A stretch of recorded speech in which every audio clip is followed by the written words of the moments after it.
Živjo, en prav lep kolesarski pozdrav.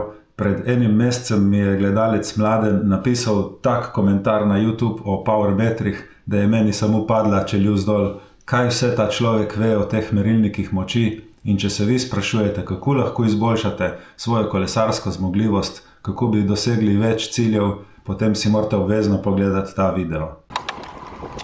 Preden nadaljujem, bi rad samo na hitro pojasnil, dan zjutraj mi je en gledalec sporočil na Instagram, da obstaja še ena dodatna koda za popust, če greste na spletno trgovino Sirocco. Tudi če uporabite tisti moj link RBASLO, s katerim dobite 10% popusta, lahko na koncu v checkoutu še zmeraj napišete dodatno kodo BEK10 in z njo dobite še dodatnih 10% popusta, tudi če ste že skoristili tisti moj popust. Tako da jaz sem preveril na spletu, stvar dejansko deluje. Tale BEK10 koda pa očitno velja samo do konca leta 2024. Ok, zdaj pa kar brez odlašanja, gremo na powermeter. Vse, kar bom od tukaj naprej govoril, je v bistvu Mladenov tekst. To je komplet njegov komentar, ki mi ga je napisal na YouTube. On pravi tako: powermeter je naprava, ki meri moč, ki jo kolesar generira med vožnjo. Nameščen je lahko na različnih delih kolesa, v pedalih, gonilki, verižniku ali v pesti zadnjega kolesa. Čeprav na prvi pogled zgleda kot običajen del kolesa, je v njem grajena napredna elektronika za merjenje sile, ki jo uporabnik generira pri kolesarjenju. Zakaj bi bil powermeter uporaben?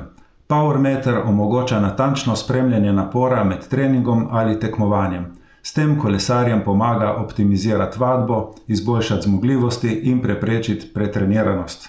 Po mojem mnenju je ta naprava lahko koristen pripomoček za amaterske kolesarje, ki želijo natančneje spremljati in izboljševati svojo vadbo. Powermeter omogoča boljši nadzor nad intenzivnostjo, optimizacijo treningov in sledenje napredku. Po drugi strani pa, če kolesarite zgolj rekreativno, brez posebnih ciljev, powermeter morda res ni nujna investicija. Uporaba powermetra prinaša več prednosti. Ena je natančno merjenje moči. Powermeter omogoča natančno spremljanje napora, ne glede na zunanje dejavnike, kot so na primer veter ali pa teren. Druga stvar, omogoča učinkovitejši trening. Vadbo lahko prilagodimo glede na moč, kar omogoča bolj ciljno usmerjene vaje s poudarkom na specifičnih področjih, kot sta vzdržljivost ali moč. 3. Sledenje napredku. Powermeter omogoča objektivno spremljanje napredka skozi čas, saj meri fizično moč, ne zgolj občutkov ali hitrosti. 4. stvar je optimizacija napora. Med daljšimi vožnjami lahko spremljamo svojo moč, da se izognemo prehitri utrujenosti in tako izboljšamo upravljanje energije. In še 5. prednost je boljši nadzor intenzivnosti. Pri tekmovanjih ali intervalnih treningih omogoča vzdrževanje optimalne intenzivnosti, kar prispeva k boljši zmogljivosti in rezultatom.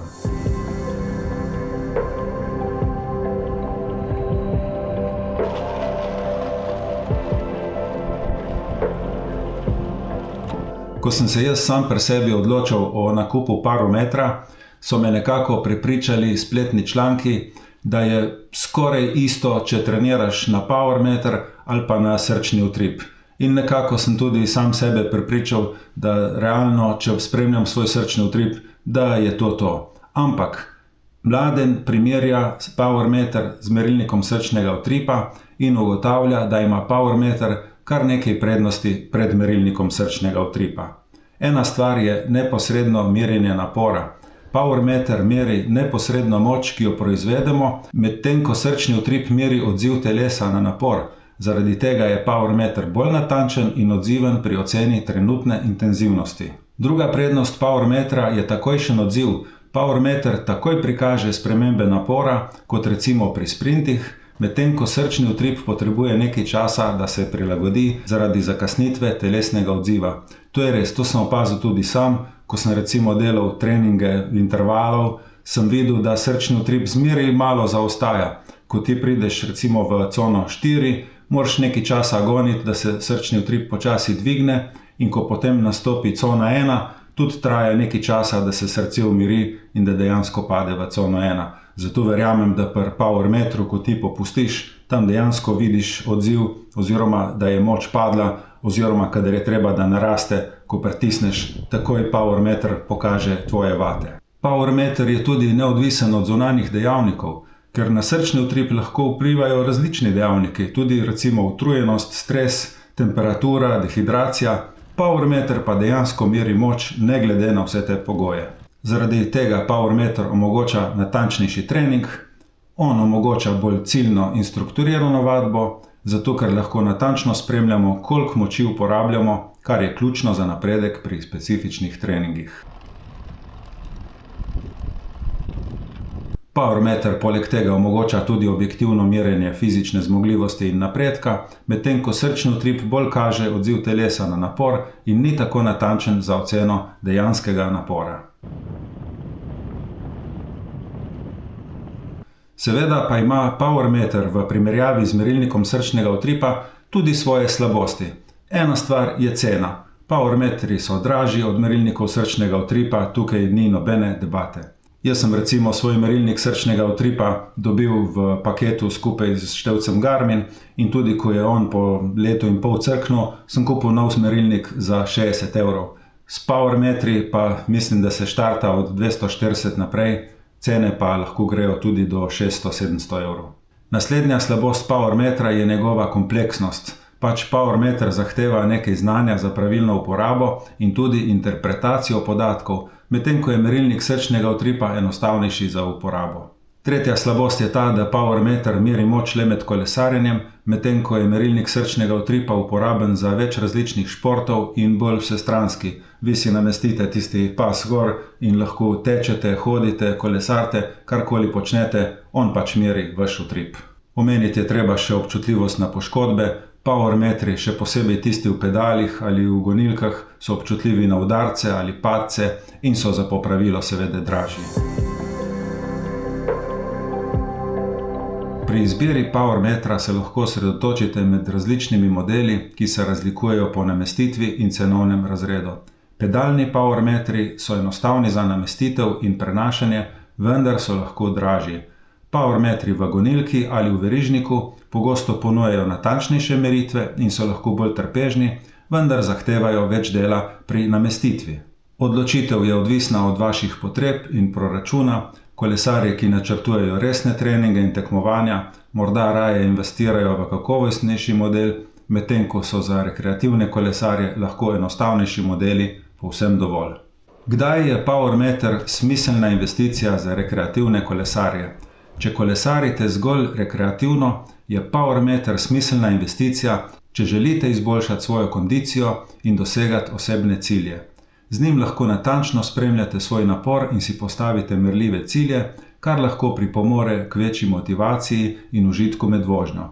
Če pa se ne ukvarjate z rednimi treningi ali imate le občasne cilje, morda ni nujno, da vlagate v napreden merilnik moči. Iz vsega tega skupaj lahko nekako zaključimo, da je powermeter odlično orodje za vse, ki želijo izboljšati svojo kolesarsko izkušnjo, ne glede na to, ali ste profesionalec ali rekreativec. Prava izbira in uporaba powermetra vam lahko pomaga doseči nove višine in izboljšati vaše treninge.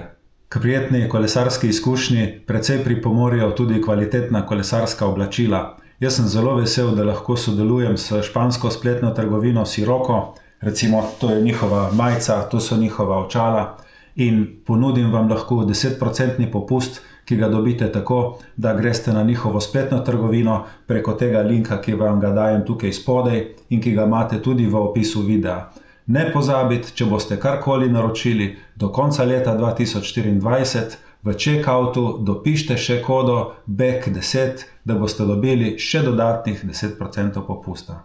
Jaz upam, da ste v tem videu mogoče dobili nekaj pojasnil o powermetrih, ki jih do zdaj še niste vedeli. Jaz mislim, da je Mladen zelo lepo to pojasnil in razložil. Jaz se pridružujem komplet njegovemu tekstu, dejansko se strinjam z vsem, kar je napisal. Jaz vam vsem želim čim boljšo odločitev, ali glede nakupa powermetra, ali glede merilnika srčnega utripa. Želim vam srečno vožnjo, čim več lepih kilometrov. Kdor želi, se lahko naroči na ta kanal. Hvala vam za pozornost in se vidimo prihodnjič. Čau, čau.